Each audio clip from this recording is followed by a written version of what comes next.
বিএনপির লোকজন ধরে নিয়ে আসছিল। নিয়ে আসার পরে ওনার বিরুদ্ধে মানববন্ধন হয়েছে, অনেক নিউজ হয়েছিল, ওইটাতে আমি যুক্ত ছিলাম। যুক্ত থাকার কারণে উনি ব্যক্তি আক্রোশে আমার দলের ভাবমূর্তি নষ্ট করার জন্য উনি ব্যক্তিগতভাবে আমাকে এই হয়রানিমূলক এবং আমার এই মানদণ্ডটা উনি করেছেন। আমি এটার উপযুক্ত বিচার চাই। 3 মাস আগে ওই মামলা নিষ্পত্তি হয়ে গেছে, ওটা আরেকজনের একটা মামলা, ওই মামলায় আমাকে নিয়ে আসছে। মহিলা মানুষ হিসেবে উনি আমাকে কোনো সম্মানই দেননি, উনি আমার সাথে এতটা খারাপ ব্যবহার করছেন। আপনি এখানে আসছেন, ওসি সাহেবের সাথে কথা বলে আসছেন? হ্যাঁ, ওসি সাহেব জানে। আমি এই মামলার আসামি কিভাবে হবো? 2.5 বছর হইলে মামলার রায় হইলো, সাজা হইলো, আমি আসামি, আমি জানবো না কেন? আমি তো এই মামলার আসামি আমি নই। আপনি যাকে অ্যারেস্ট করছেন সে তো আমি না। থেকে ধরে নিয়ে আসলো, ধরে নিয়ে আসার পরে আমরা ওনার পেছন আমি আমার ছেড়ে চলে আসছি হাতিবান্ধা থানায় আসার পরে আমরা ওখানে বসেছিলাম, সারা রাত বসেছিলাম। বসে থাকার পরে আজকে সকাল 9:30টার দিকে যখন কর্তব্যরত ওসি যখন ওনার ডিউটিতে আসলো, আসার পরে এখানে যে ডিউটি অফিসার ছিল ওনাকে ভেতরে ডেকে নিলেন ওসি সাহেব। ডেকে নেওয়ার পরে তো ওসি সাহেব ওনাকে দিয়ে আবার আমাকে বললাম যে আপনাকে ওসি সাহেব ওনার রুমে ডাকতেছে। তা আমি বললাম যে আচ্ছা ঠিক আছে। আমি যাওয়ার পরে ওনাকে বললাম যে ঢুকলাম ভেতরে, ঢোকার পরে আমাকে বলতেছে যে করছে, আপনি জানেন না যে উনি একজন ক্রিমিনাল, উনি একজন আসামি, আপনি কেন ওনার হাতে ফোন তা আমি বললাম যে উনি তো এখনো আসামি হিসেবে প্রমাণিত হননি, আপনারা কিভাবে ওনাকে আসামি বললেন? তা আপনি কি বলতে চাচ্ছেন, আমাকে কি বলতে বুঝাইতে চাচ্ছেন? আপনি জানেন আপনার বাড়ি কোথায়? আপনার আমি বললাম যে হ্যাঁ, আমার শ্বশুর বাড়ি পশ্চিম বেজগ্রাম, কিন্তু আমি থাকি টংভাঙা 2 নম্বর ওয়ার্ডে। তো পশ্চিম বেজগ্রামের মেম্বারকে? তা আমি বললাম যে মেম্বারকে সেটা আমি সঠিক জানি না, কারণ আমি ওখানে থাকি না, তো আমি থাকি 2 নম্বর ওয়ার্ডে টংভাঙা।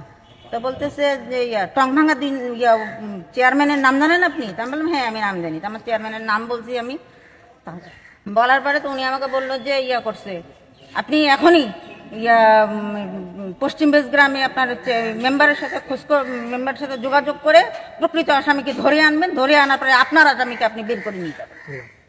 উনি আমাকে এইভাবে বলছে। বলার পরে তারপরে বলতেছে যে ভোটার আইডি কোথায়? তা আমি বললাম যে ভোটার আইডি আমার ছেলেকে পাঠাইছি বাসায় ফটোকপিটা আনার জন্য, আমার ছেলে গেছে আনতে। হ্যাঁ, আপনি এখনো ভোটার আইডি কার্ড আমাকে শো করতে পারেননি? মানে উনি আমার সাথে যা তা ব্যবহার, মানে একটা মহিলা মানুষ হিসেবে উনি আমাকে কোনো সম্মানই দেননি, উনি আমার সাথে এতটা খারাপ ব্যবহার করছেন। উনি আমাকে মানে আমি নিজে মানে খুব লজ্জিত বোধ করছি।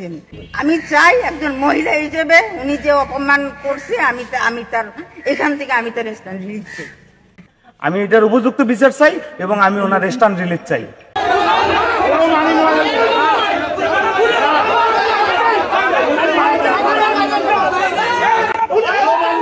গত রাতে আনুমানিক রাত 1টা থেকে 1:30টার সময় আমার বাসার দরজায় যে নক করে, আমি জিজ্ঞেস করলে বলে যে আমরা থানা থেকে আসছি। দরজা খুলে দিলাম, দেওয়ার পরে আমাকে জিজ্ঞেস করলো যে আপনার নাম কি? আমি বললাম যে আমার নাম কাজল। বলে অন্য কোনো নাম? আমি বললাম যে নুরুন নবী কাজল। হ্যাঁ, তো বলে আপনার নামে একটা ওয়ারেন্ট আছে, আপনার থানায় যেতে হবে। আপনি কি শিওর যে এটাকে ছিল চাই আমিনার সহ আরো 9 জন ছিল।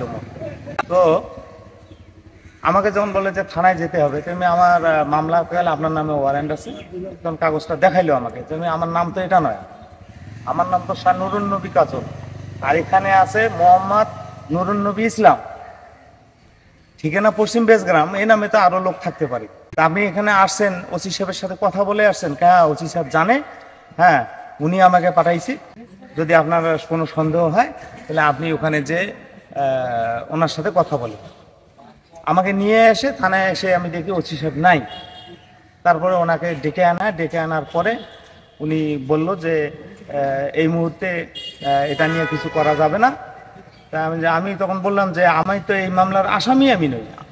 আপনি যাকে অ্যারেস্ট করছেন সে তো আমি না।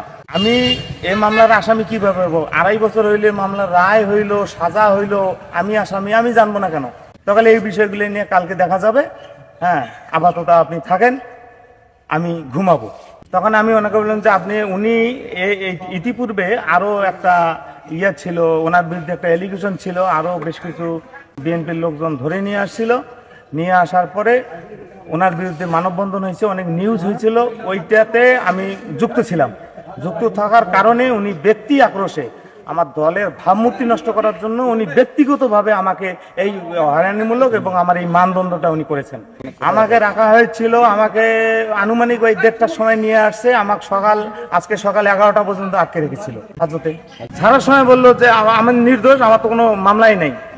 আর ওই যে মামলাটা, যে মামলার আসামি হিসাবে আমাকে নিয়ে আসছিল, ওটা মামলা আরো 3 মাস আগে ওই মামলা নিষ্পত্তি হয়ে গেছে, ওটা আরেকজনের একটা মামলা, ওই মামলায় আমাকে নিয়ে আসছে। আমরা এক্সটার্ন রিলিজ চাচ্ছি যে এএসআই তথ্য ছাড়া, আমিনার তথ্য ছাড়া এবং উপযুক্ত প্রমাণ ছাড়া যে আমাকে নিয়ে আসলো এবং ওনাকে যে পাঠিয়ে দিল, এই থানার ওসি প্রতিষ্ঠান প্রধান, ওনার স্ট্যান্ড রিলিজ চাই।